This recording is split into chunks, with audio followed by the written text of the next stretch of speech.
Id-Deputat Nazzjonalista Franco De Bono jgħid li l-mass meeting tal-Partit Nazzjonalista fuq il-Fosos tal-Florjana kien kompletament ħela ta' żmien. U dan għaliex ma kienx indirizzat minn Austin Gatt, il-persuna li llum verament qed tikmanda fil-Partit Nazzjonalista.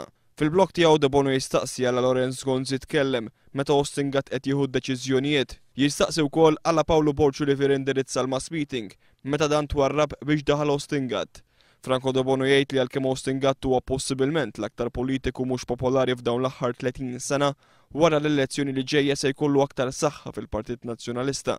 F'artiklu ieħor li tella fuq il-blog tiegħu, Franco De Bono reġa' kkonferma li mhux se jkun qed jappoġġja lill-Gvern fil-Parlament. Appella lil Lorenz Gonzi biex issa jmur jgħid lil Lubondi u Manuel Delija biex jappoġġawh fil-Parlament. F'reazzjoni ċara għad-dikjarazzjoni li għamel Lorenz Gonzi fuq il-Fosos li kull min ħaseb li ġejja l-elezzjoni kmieni se jibqa' ir-rieħa, Franco De Bono jgħid li jekk Gonzi jrid jibqa' fil-poter irid jistaqsi lil Manuel Delija u Lubondi biex jagħtuh l-appoġġ tagħhom fil-Parlament.